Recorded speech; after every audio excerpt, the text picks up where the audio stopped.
Good morning, everyone, and welcome back to another episode of the Crypto Morning Coffee. And in this one, we are going to talk about the four superchargers for the next bull run. And although this is very bullish, we are also going to look on the short to midterm negative side for the entire crypto market and Bitcoin, what is most likely and maybe coming before that supercharged bull run in the next year. And we're also going to look at the NFT space, at Ekomi and Vivi, and what we have for news there. But all of that right after the intro.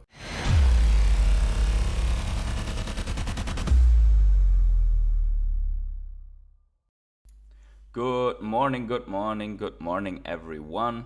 Good morning from Heidelberg, says Dr. Knut Green Lantern. All of you that are already here, sorry if you have been waiting yesterday and there was no stream. Reason being is that work got in the way, and I announced it on Twitter that there is not going to be a stream, but some people are not on Twitter. So they asked in the comments, why no stream?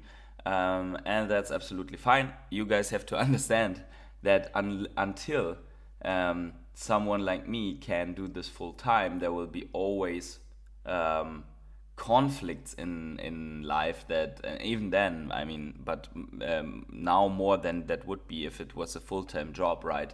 So unfortunately, sometimes it is what it is, and we cannot do the morning stream that we all love so much. At least I enjoy it to do that, taking a sip of coffee and talk about economy, crypto, and what's going on. Philippe is also here.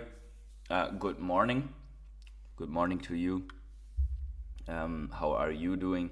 So, guys, make sure to smash up the like button as hard as you can to call more people into stream. Make sure to subscribe if you haven't yet, if you are new.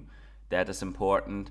And if you want to become a rare hodler, like the guys on the screen behind me, supporting this channel, maybe leading this channel one day into where I can just not go to a hamster wheel and do this instead, then yes, I would appreciate the channel membership here. Other than that, free ways are liking and subscribing and sharing the stream in groups or something like that. That's also very valid. So yeah, with that out of the way, let's just start with our topics here and look a little bit at the economy. I don't know why this is cut off here, but it says interest rates need to remain high as inflation persists, says Fed's Colin says. And yeah, basically the Boston Federal Reserve President Susan M. Collins said in a speech on Wednesday that it's too early to tell whether the Fed can stop raising interest rates. Collins said the Fed's aggressive 18-month rate hike campaign needed more time to work, citing key data that showed inflation may be returning. Collins spoke ahead of Federal Open Markets Committee meeting scheduled for September 19th to 20th. So there we will have another decision, right? Where the next Fed funds rate will be determined. And she also said recent data showed the Fed rate hikes still haven't caught up to the market because of a large effect from being started when the economy was strong. Yeah, so that is one side. The other side is this year. So Fed will not raise rates this month, but will keep door open for future hikes, says Mohamed Arian. And he is the Allianz chief economic advisor. So yeah, it's likely that they just continue, even if they don't do a rate hike, they just continue to be threatening a rate hike, being very hawkish in case they need them, but yeah, but not doing it actually. And the reason for that is this year, and this is the inflation rate in the United States, and the reason why they think this is basically this little uptick down here in the inflation rate, right? We have the inflation rate jumping all from late 2020 up to 2022 to 9.1% here, and then slowly coming down. Rate hikes have already started somewhere here, and now slowly coming down. So you remember 18 months, so that is like somewhere in 2021 the rate hike started. And yeah, so if this uptick continues, then it's certain that there will be more rate hikes. If this is just a small bounce and it comes down heavily once again, then yeah, but more likely than not, it's going flat at 3% and will cause the Fed to maintain the rates for a longer time. So that's the reason. But and I will come in a second to the superchargers. This is leading up to this. Don't worry. I want to play a clip quickly, and this clip is about 2 minutes long, but there are a couple of things, and we might even pause it in the beginning and watch it together here. So just let me turn this on here and have my audio blocked. Speaking of a slowdown, our next guest expects a U.S. recession to start early next year, though he believes it will be short and shallow and still sees plenty of opportunity in the second half of the year. Joining us now is Principal Asset Management Global Head of Investments, Kamal Bhatia. Principal Asset Management has over $500 billion under management. So what are you exactly positioning for? Good to be here, Sarah and Carl. So first of all, you said short and shallow. I think Mike was talking about this. I think the Fed needs to turn off the air conditioning now. They have been really helping the economy because it was overheated coming out of COVID. Okay, so quickly, he is saying the Fed needs to turn off the air conditioning, meaning they need to stop rate hiking and eventually have to go back to quantitative easing. So yeah, let's see. And I think we all expect them to stop this pace. And I think what's been tricky in this economy has been sort of mixed signals. When you look at the labor data, it continues to be extremely strong. But when you look at the macro indicators, the inverted yield curve, and the other statistics you see, they kind of conflict with each other. Our view remains that it's a much more tricky economy to manage, and you need to be a little bit more innovative in managing the risk going into latter half of this year, and particularly next year, where we do see a lot more opportunity. Because areas of the economy are less susceptible to rates, but others are historically the same? Yeah, I'll give you a statistic. So we at Principal, we are one of the largest partners for small, medium businesses in America, but also not just in America, all over the world. And one of the things you see is we have this well-being index, and compared to last year, where half of small businesses were growing, 2/3 of the small businesses are growing right now. So you see this enormous momentum on the small and medium business size, but on the large side, you see a lot more headwinds. So what it is it's a lot more tricky. Our view is the small businesses will continue to do well. There is more growth happening there. I think another area we would talk about is this traditional debate between growth and value. We see international and EM becoming the value play for investors. What's really happening is valuations in emerging markets have stayed low and continue to be low. And as we come out of this short and shallow recession, there is opportunities there. I think in the U.S. you need to be a lot more discerning, but there is momentum going into quality growth in the U.S. So you think the Fed is done? Well, the Fed is going to pause, and we do think in somewhere around Q1 or Q2, you could technically see what is called a soft recession. But this traditional view that recessions mean a collapse in economy, a collapse in stock prices, is not going to happen. Okay, so I think the last part was the very interesting one that he's deriving from it. Just to sum it up again, he sees the problem and he's like multi-billion asset manager, right? So he sees the economy in trouble or in trouble, but for a slight sharp and shallow recession as well. but thinks that the Fed has to stop rate hikes right now, and more or less implies that when we see that soft recession in Q1 and Q2, somewhere around after that, or around that end of this Q2 in 2024, he would have to, Jerome Powell has to come back to quantitative easing. So that in itself is the first supercharger. When you pause the rates and come back to quantitative easing, at that moment, that is the first supercharger of the bull run, right? Now let's combine that directly with the second one, because the second one is obviously our halving, because both of them would come, it would be like in April the halving, and in summer or later, like in Q3, you go back to quantitative easing. That would be like the perfect combination for the crypto market. So these are two superchargers. But let's look a little bit more at the news here. So we have covered this extensively on the channel, that Evergrande had a problem, the stocks were down, but now look at this. Evergrande soars 70% leading Chinese property stocks higher after Country Garden avoids default. So apparently what is happening in China is that obviously the Chinese government doesn't let their real estate companies, their banks and so on default. Instead, somehow, and probably by printing money, they are saving them, they are bailing them out.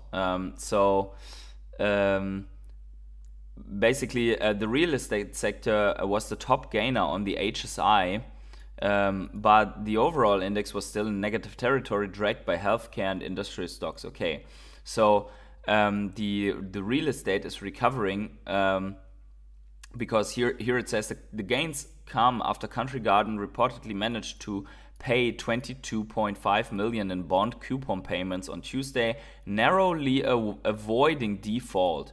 The bond payments were originally due in August, but Country Garden submitted the payments hours before 30-day grace period expired. So we don't know how they got this money, but they have made for now a little turnaround and at least are delaying a default catastrophe. So that is good.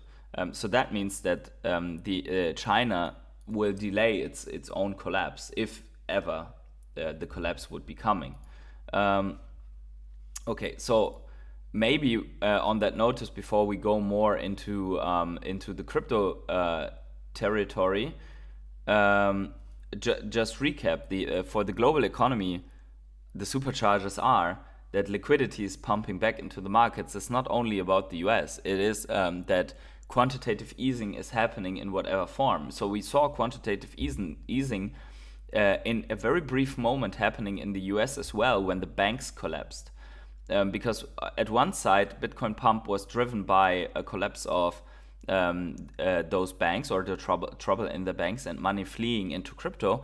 But on the other hand, we also saw that the government printed extensive amount of money to save one or the other bank, right? And in China, it's the same. So basically, liquidity is pumping back into the market, and maybe this combined with crypto access for Chinese and for other Asian people could be also very interesting. But it's nothing. China and this situation is nothing that I call as a supercharger. So the two superchargers until now, in my opinion, are the halving and returning to quantitative easing. Now let's look at crypto and find the other ones.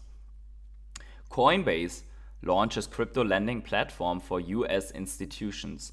That is interesting because crypto lending was basically also in this unregulated environment what led us into the absolute bear market disaster and collapses like FTX and Voyager and so on, because there were so many over leveraged borrowing positions that many got liquidated and caused a spiral down.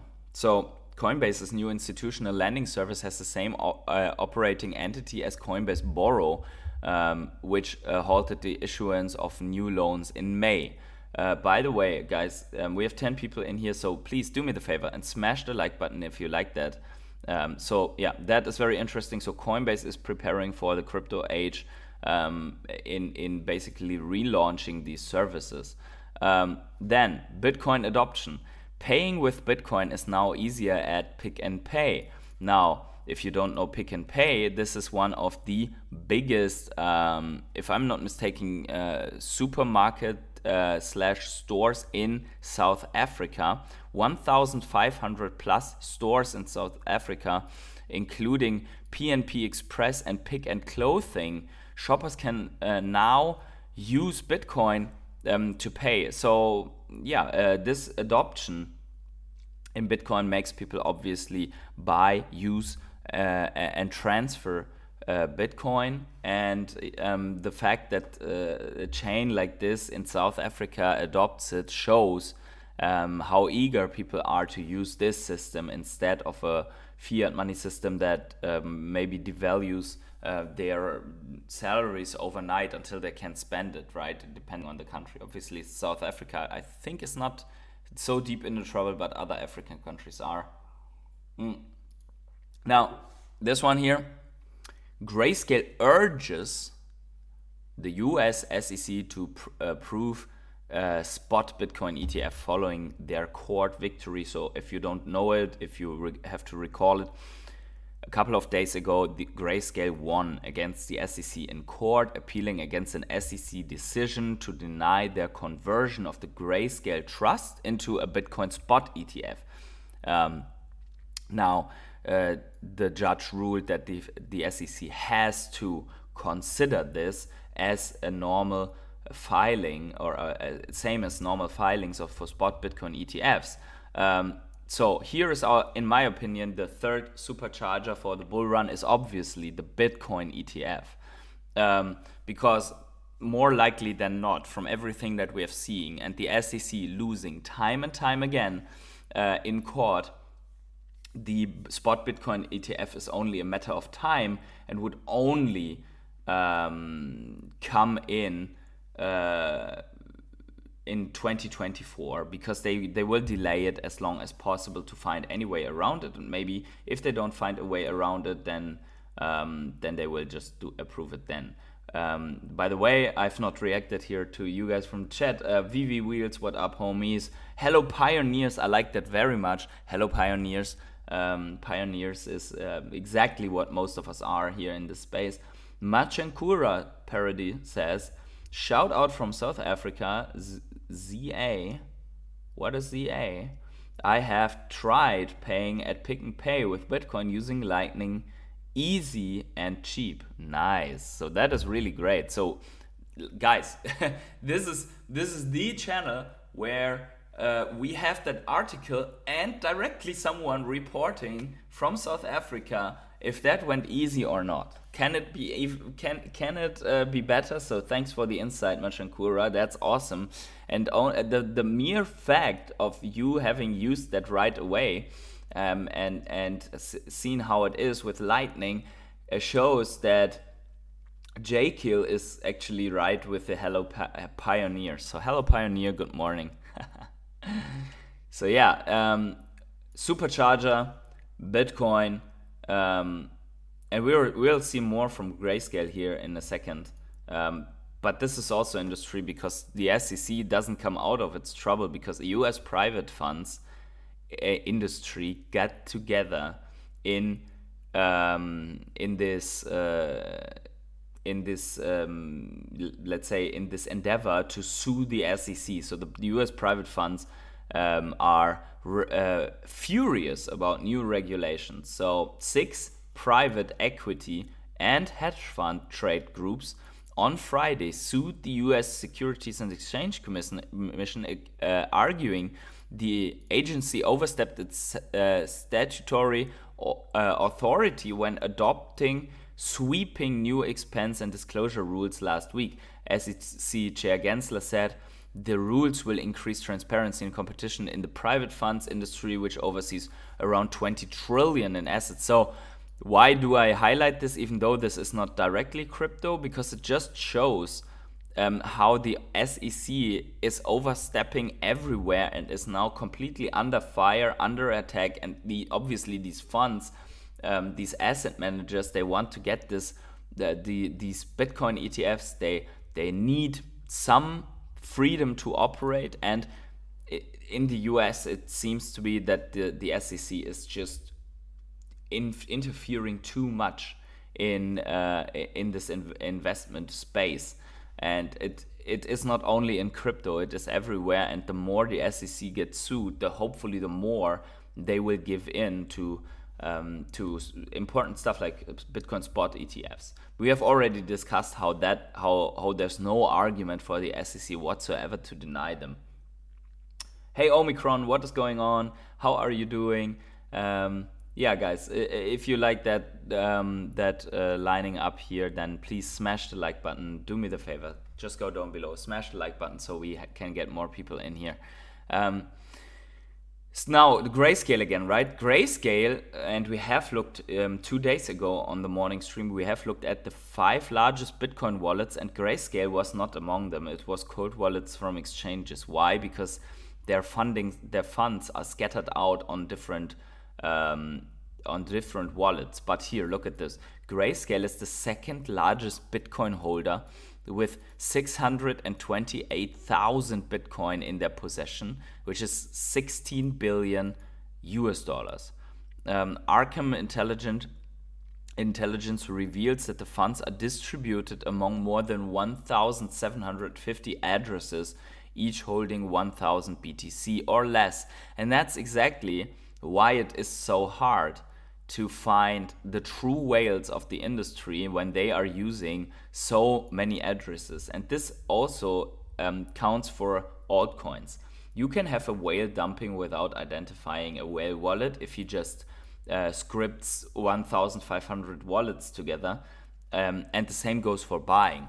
If 1,500 wallets put smaller buy orders, you will just not see what's happening. But they are usually scripted, and you can see that they are working basically together. But look at this, 21 billion, sorry, is that? It's $16 billion here, so yeah, I think maybe that's the total holding or something like that. Okay, let's talk about the supercharging. So we have 3 of 4 in my opinion. So if we are looking at Bitcoin, we always have the 4-year cycle, and many people have been arguing about if it's mathematically a 4-year cycle that is just programmed in by cutting the supply of Bitcoin, right? There are people that said nothing to do with a 4-year halving, but rather with liquidity, and it's coincidence that it falls together. And then there are some people that say it's an election cycle. And no matter which one it is, they all fall more or less together to get a massive bull run going. This is where we are right now. This is how it looked the last time. And so the 4th supercharger is actually that we are heading into election years, or into the election phase in the US. And that traditionally for markets have been a liquidity boost, because the government wants to spend before the election so that people can see what they are doing. No one cares what you are doing in the first year, because no one will remember 3 years after the first year what has been done. That's the same reason it happens in the small space, as well as in the largest space of something like US elections. So a friend of mine once told me, owning real estate, the house, like the building keepers, the housekeepers that are doing stuff, and they get elected for every now and then for and you are or people. There are also the ones that take care of parks that get elected basically or chosen for another period, they start doing extensive stuff, right? Like repainting parking lots and watering the specific things and planting flowers and so on right before that election, because no one will remember what that person did 2 years ago. So it's the same for presidencies as well. They are just everyone. It doesn't matter if you're left, right, middle, up, down, doesn't matter. They are all doing the same thing because that's the only thing, or that's field proven, and that's how it works. So let's recap this. We have 4 superchargers for the next bull run, and they are almost guaranteed to happen. So the halving is guaranteed by code. The quantitative easing is guaranteed by otherwise the economy would break. More likely than not. There's never 100% chance on something that is not hard-coded. The election year coming up is usually traditionally spending time, and Bitcoin ETF is more likely than not coming throughout the first quarter of the next year. So all of these are, in my opinion, going to supercharge the bull run. Now, here's an easy pattern for the cycle, and we see that red box bear market, yellow box accumulation phase, green box parabolic time. Now we are at accumulation phase, and we are going to head somewhere exactly in that phase when these indicators or when these superchargers, these catalysts come into play. We are heading into the green box somewhere, right? So we are not sure when it exactly is, but we can see that it is right around the corner. According to this from TechDev, this is the total strength indicator here down below. It flashes a buy signal basically every time before the accumulation phase is over. That's when the total strength indicator flips bullish.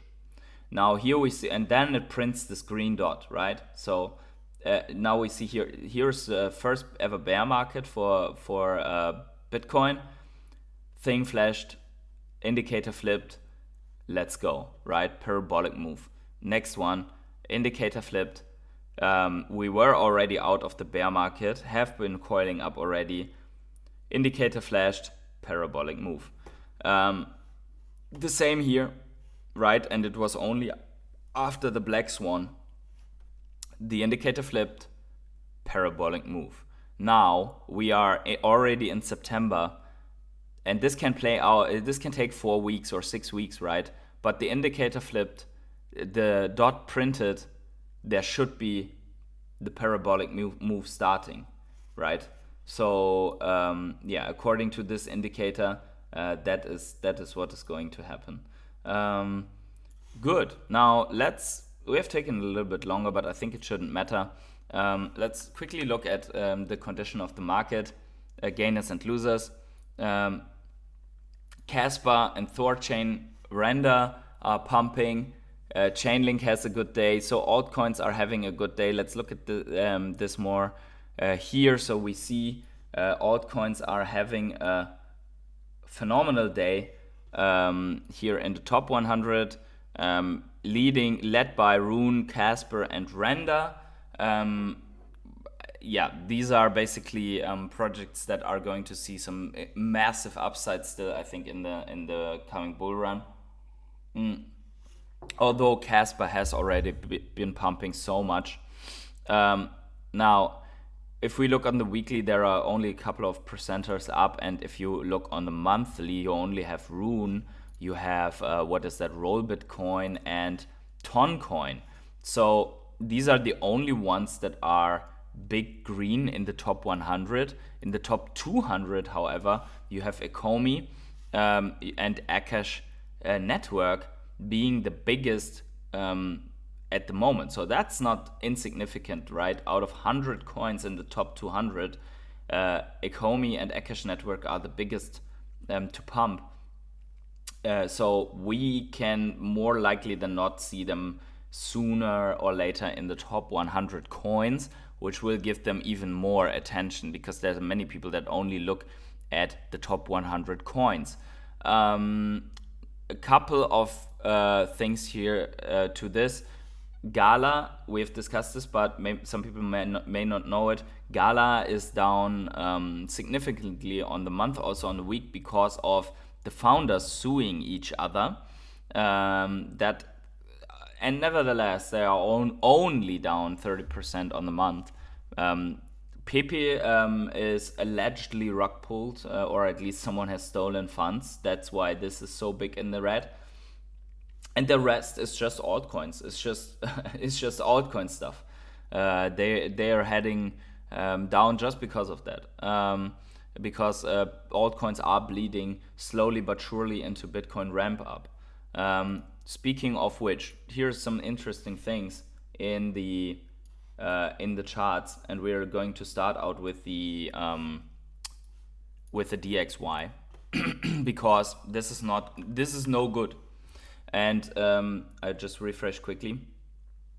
Now we're coming to the point where we have to say, hey, all right and fine that we have been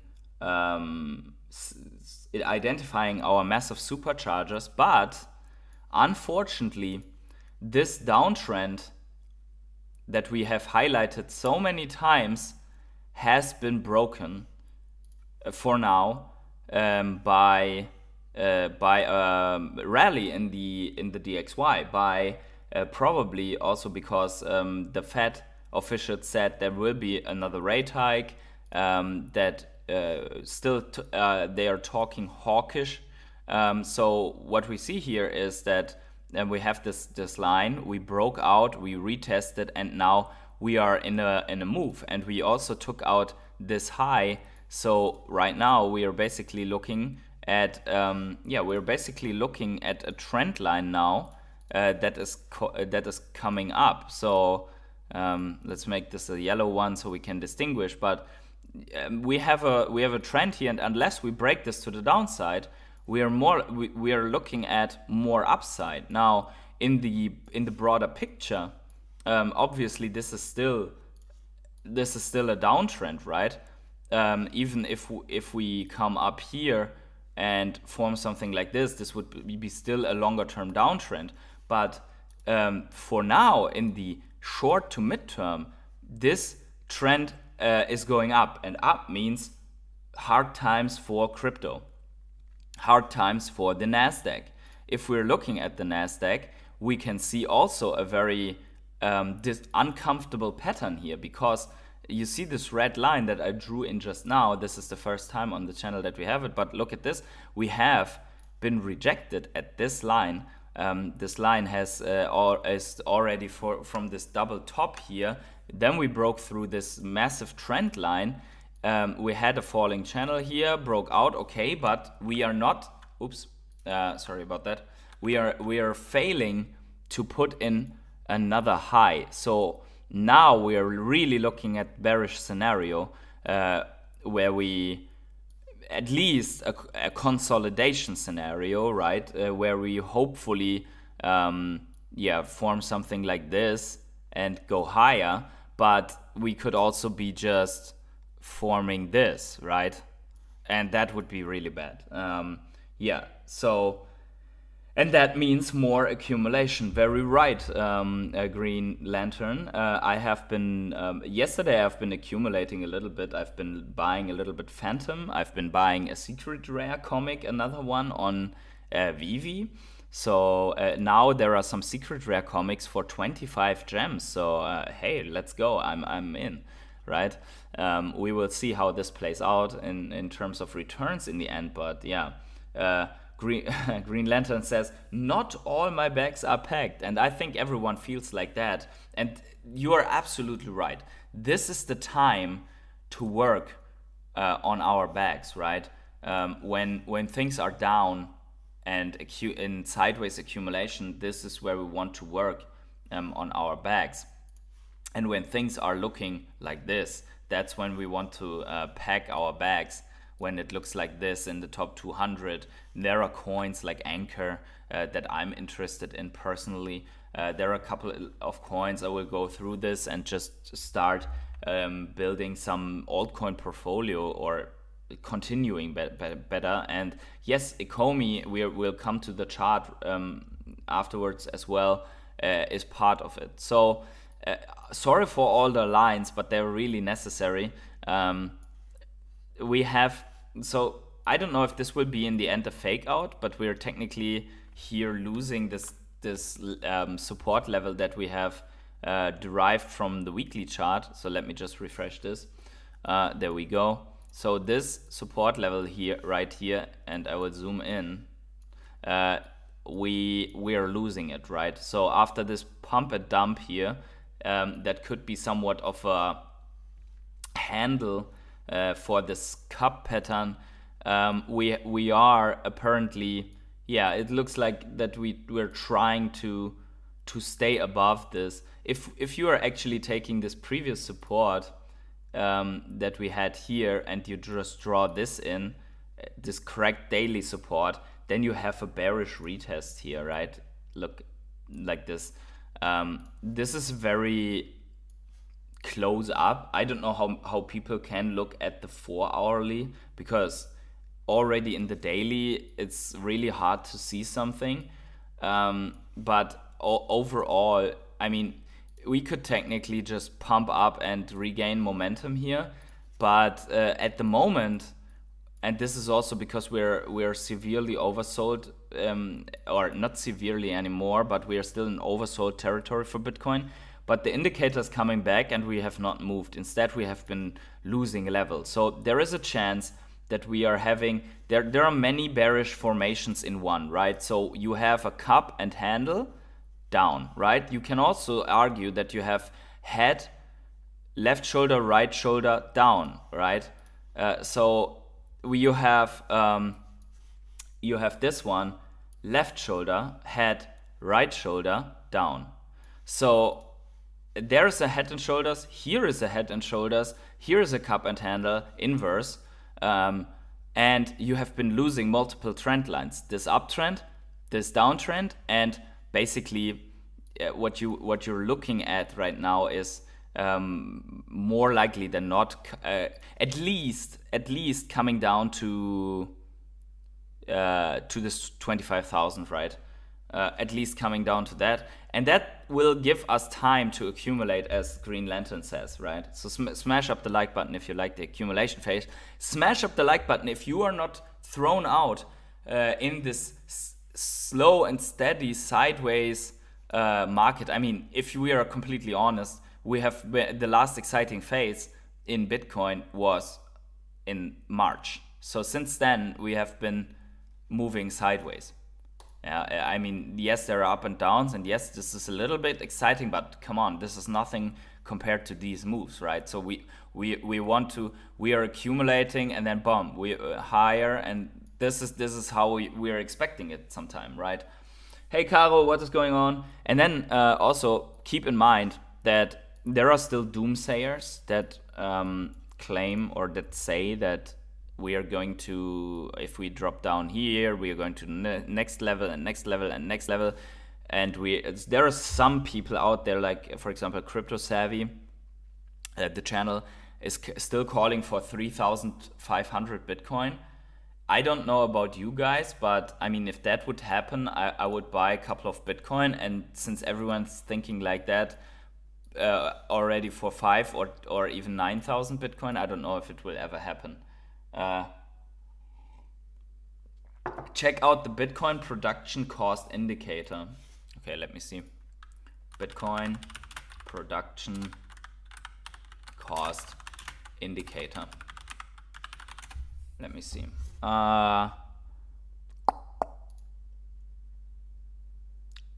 So apparently that is on TradingView. Okay, there we go. Let's pull it up. So I have no idea what that is. Do you mean this, Caro? This is the indicator together with the chart from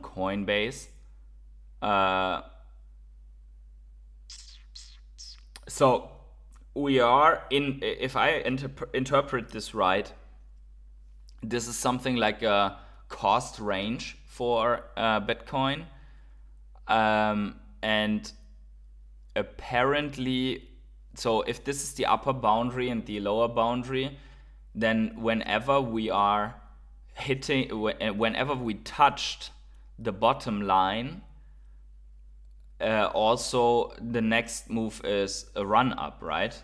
So here we touched it in the bear market and then the run up, touched it, run up. So what this tells me is that we touched it here, so we should be coming out of this, right? Is that correct? It's an indicator you can add on your chart on TradingView. Okay. Okay.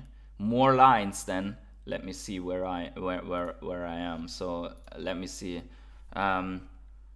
Bitcoin production cost. There we go. Okay. There we go. Okay, but still, this would. Okay, so if I'm not mistaken, this is something like production-based Bollinger Band, not Bollinger Bands, but bands. This is actually good because. Sorry about that. Oh, sorry about that, guys. I hope that wasn't too loud. Interestingly, it means, if I interpret this right, interestingly, it means that when we pump out of it, it acts as a support in the bull run, and the moment that you drop into it, you are basically in the bear market territory. And right now, it seems to be we are still deep in this red. But the interesting thing would be what the upper and lower part means. Caro, maybe you have an idea, but it's a very interesting one. Why not? This looks very, very interesting. Let's see if we can see more here. Okay, but here's it again, right? So in this one, we when you have this red band, seems to be that you're still in cost efficiency. Is that what we're looking at? Hey, Jordan is here. Yo, PH, who's ready for the bull run? Yo, we are all ready, man. We're all completely ready. So yeah, we are just in the middle of this. The production cost doubles after halving, of course. Oh yeah, that's true. Production cost doubles after halving. So that means either miners have to do less, but they won't, or people have to pay more for the Bitcoin, right? So can we see the halving spike here? This is the question. So I think the halving is somewhere here, right? So this is the halving spike, probably. This must be from the last halving. So this is the halving spike, and then the bull run starts. Yeah, so yeah, I don't know. I will have to read a little bit more about this indicator, but it's very interesting. So thank you for pointing that one out to me. I will leave it in here for now so that I can look at it later. And maybe we are going to pull it up from time to time. Yeah, I guess energy and IT costs have to be there. That's true. There's more than energy costs, right? So the overall production costs and also what it costs to purchase mining rigs. So we have been seeing that lately, that Marathon bought 350 million worth of miners. So that is also production cost, probably. Although I don't know if one-time costs are going into production costs. That I don't know. But technically it's an infrastructure cost that they have. And they have to offset it when selling Bitcoin, right? Now, we can go over Bitcoin dominance. We don't need that because nothing happened. Bitcoin dominance still flat. The altcoin market, we can go over this. Nothing happened. Altcoin market still in the boundaries. Let's talk about Ekomi, because Ekomi is in the retracement. And we have been anticipating that the retracement will be very deep after this let's say parabolic move that Ekomi had. So guys, if you enjoy this, smash up the like button. We have 20 people in here, so I want to see at least 20 likes here. That would be great. Thank you very much for joining me today. Ekomi, we have found our new final boss, this resistance line. We are coming down in a retracement to cool off the indicators. We are coming down now to moderate levels of let's say a price action. So we are still anticipating more or less to this region, to the retrace going. It would have confluence, and then we will see if this holds. And if it holds, I'll buy a little bit more of Ekomi once again. But we're not so sure yet where this retracement ends, because technically we could have a prolonged, or we could have something like this, right? An A, B, C, or something like that correction on top of this, and this would still form an uptrend, right? If this happens, it does, but it would pose the perfect entry if that would happen like this, right? Like an ABC correction out of this. That would mean that the move for now to the upside would be over. But we will have to wait and see first how Ekomi reacts on this thing, and this takes days to play out. And if you're following how is it called? If you're following a DCA strategy, then I mean you can just use this phase. However it plays out, if it plays out like this, you can use that for DCAing, because no one can tell you for sure where we are coming up. But you see, I mean, the RSI is exactly at 50, so more likely than not, we will see a little bit more of a correction before we maybe enter a phase of sideways movement again, and so on. But it sure as hell looks good for now. This retracement is nothing out of the normal. We did not see, this was what we anticipated here, and what we hoped for not to see. We did not see this, right? Like a sell-off into the spike that looks like this in one day, coming back to this and then drop back into the zone and just have a fake out. We did not see this. In fact, we are looking at something that looks way more healthy, and we will observe if it stays healthy. Marius Vogel says, hey Pioneer, are you aware of the DeFi project? Okay, you're shilling your stuff. That's fine. Elephant Money, not aware of this. Thank you though for the comment. Caro says, I personally only look at the bottom line. In my opinion, BTC cannot go production cost for a long time, only for a short time. This mostly marks the bottom. Yeah, true. Very, very interesting one. So we're now exactly at the middle band. So this gives us no short-term indication, because we could technically drop back and touch the bottom once more if we have a Black Swan event, right? But G-Money says, why don't you keep your OMI in app since there is no cooldown for withdrawals? That is a very good question, because I was too lazy to do it. But I will move some. So the 1 point something million that's on a ledger, I will probably not move. But the 1.5 million or so that is still sitting at exchange, that I will probably move into the app. Yeah, good point. Jordan says, OMI staking for the win. Yeah, we will see how the effect is right now. Volume is also cooling off, but overall, let's look at the weekly. I mean, you see, sometimes on the weekly, it seems way more reasonable that there needs to be a retracement, right? If you see that. And this is what I meant. The retracement on the weekly looks way better than we had it in the bear market. Look at this.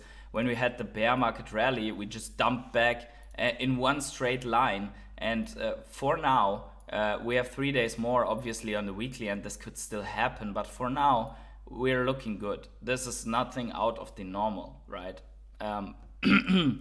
And what's also good is that this weekly close is higher than this one. So technically you have a very slight uptick on the weekly, and yeah, this could mark the bottom, right?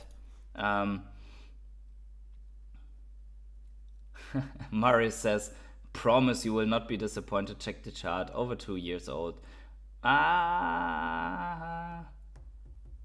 Elephant money. Okay, I will check it out after the stream if you because we cannot check out all of them today because we have limited time and still some stuff to look at. So one thing is DC, right? DC NFTs are bringing out another Superman collectible. The first Superman is obviously from a couple of years ago on Vivi. But nonetheless, I think you should be aware that the Superman from Action Comics is coming out, and apparently there's a black version that looks really good, in my opinion. Those look really good. The big question is, are you investing into those or buying those? I don't know, but I'm too lazy for that. So I'm a really lazy person, and that's why Vivi is perfect for me. Let's look at Vivi, because also Vivi has some nice drop coming up.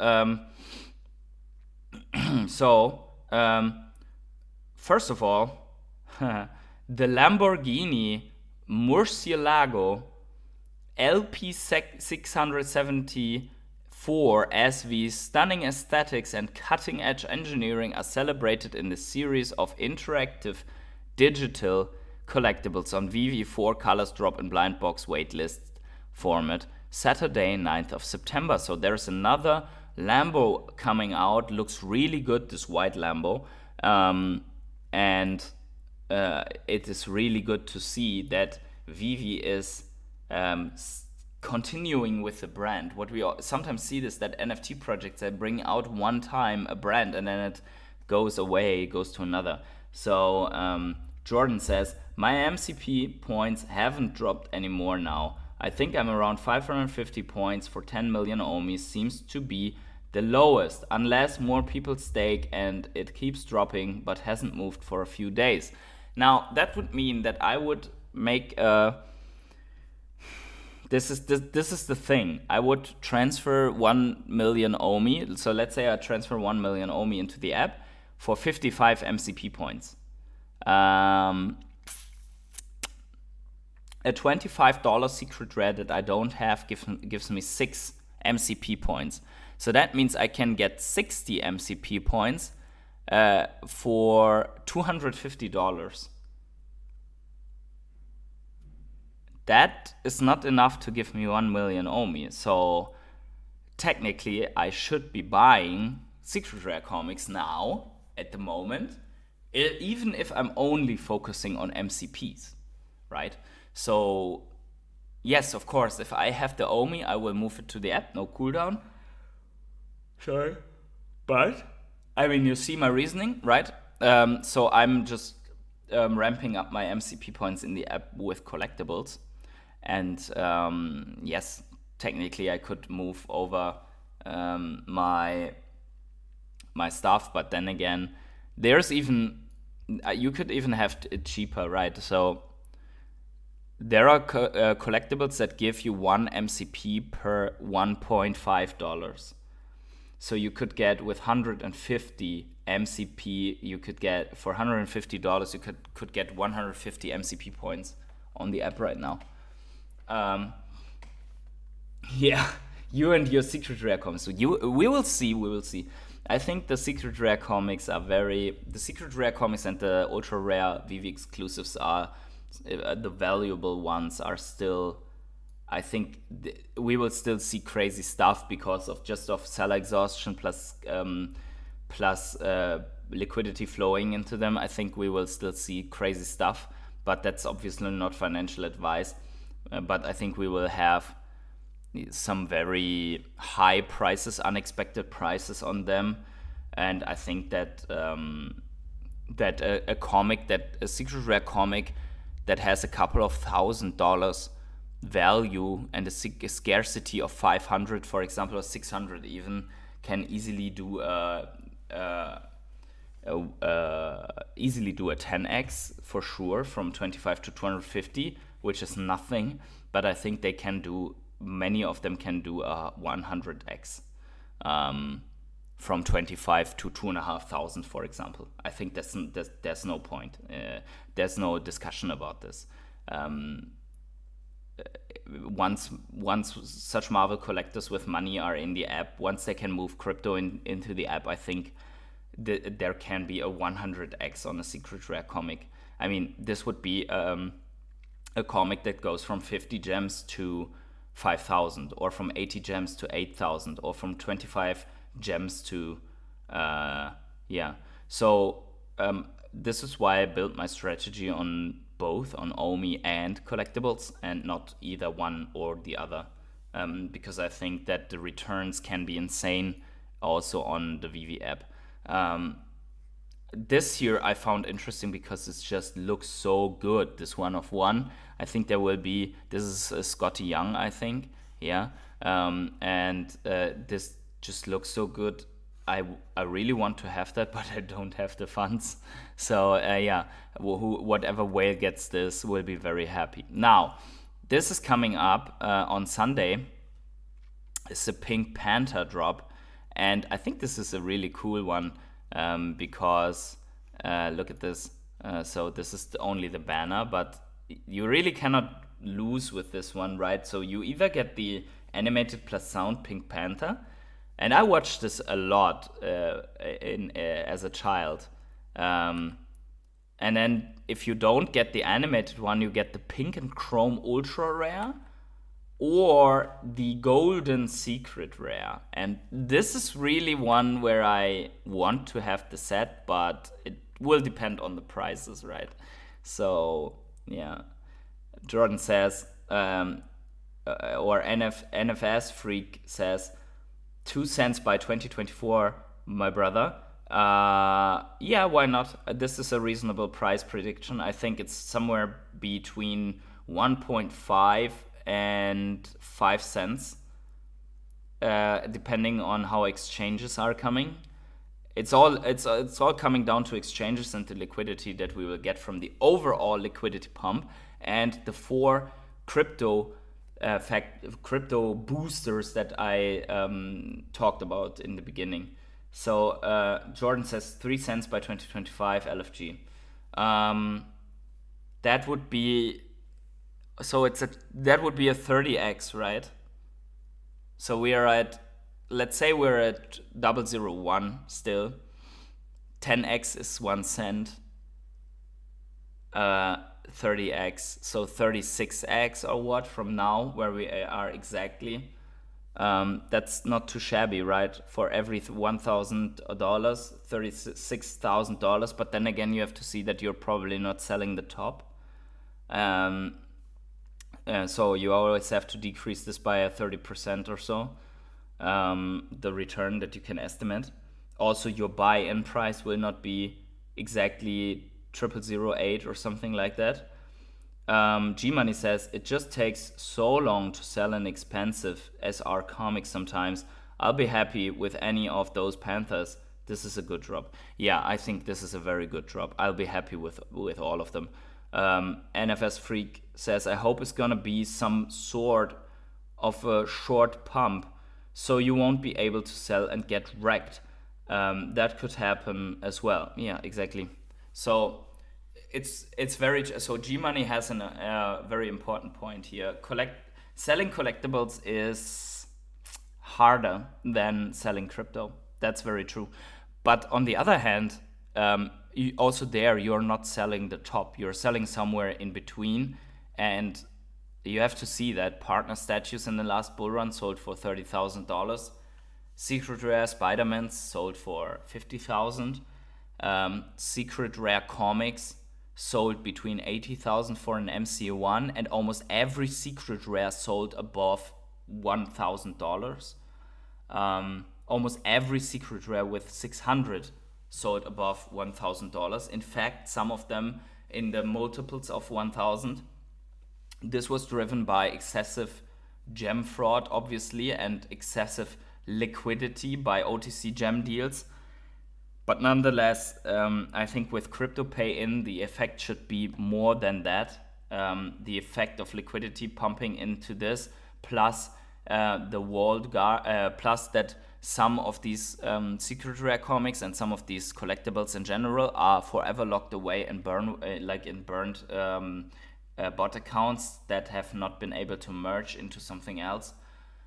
So I think there is higher scarcity than it displays right now for those. And I think that you can easily take profits on the way for those collectibles, so you don't have to wait until one comic makes you rich. Instead, you could have multiples and just sell at a... So for example, you buy a comic at 180 gems, yeah? And you say, okay, that's a nice return if I sell it on 10 gems. But you have 10 of them, so you sell one at 8 gems, one at 9 gems, one at 10 gems, one at 12 gems, one at 14 gems. So you just go with you DCA out on the way up, and you're like at 18 gems you are 10x your money, right? And then again on Ekomi, if it hits 3 cents, yes, then you're 30x. If you sell half the way, you're 15x. If you sell at 1 cent, you're 10x from where we are, right? 20x if you've bought the bottom. So is there really so big of a difference?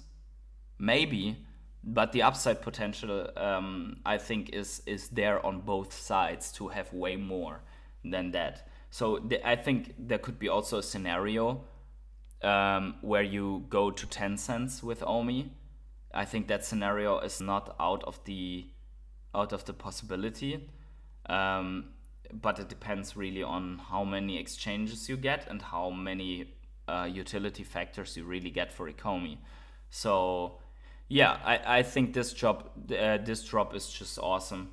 I really love this statue. So if I don't get it, I will buy it probably, because this looks really good. It's just something like true collecting, and this one obviously fits perfectly with golden moments. So why not have this one? Some people were saying that the price prediction for this is like 100 gems. I'm definitely not going to buy it right after the drop, because usually these things come down over time, and then at some point I will just complete the set. But it's a very cool drop. I don't know how many collectors are there, but this one here, if we look at the article for this drop, is going to be very scarce. So there are only going to be 1.6k of this. So this ultra rare could be coming back to retail. Not retail, because it's only 30 gems, so many people will take part in this drop. But this one here, this one will be at least, I think it will be at least at 100 gems. Many people will take profit on this. If it drops below 100 gems, I will have an easier time to complete the set. We will see. Dan says, I think Vivi needs to get a lot more users. That will be the X factor, and I think there is a decent chance mass adoption simply won't happen. Not to be, So that's true, but also we have to see that we are watching everything through a bear market glasses right now. So if you had the same perspective in a bull run, yes, it's very true what you're saying, right? So I'm not the one that is defending that. I see the likelihood of Vivi never getting mass adoption. However, if you look at the adoption and the usage of other projects, Vivi is far ahead. So in comparison to Sandbox, Mana, to NFT projects, whatever is out there, like Vivi has 30,000 active monthly active users, 30,000 monthly active users in a bear market where people are saying NFTs are dead, this is not going anywhere, blah blah. 30,000 users is 20 times more than there are active users on Decentraland or Sandbox, right? It's like 20 times more. We see user wallet growth over time even in this bear market. So in one per month, we are more or less gaining 1,000 new wallets.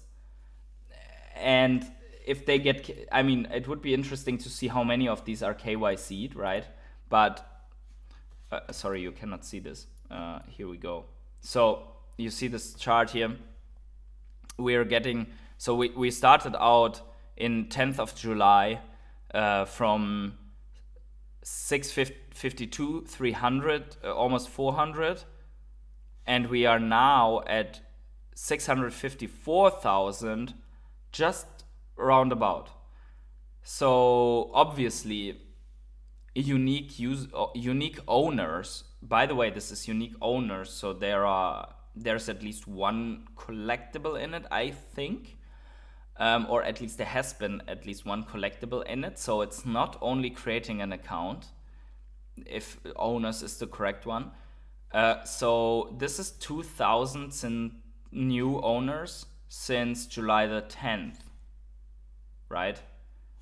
So that's roundabout the growth that we have throughout this bear market.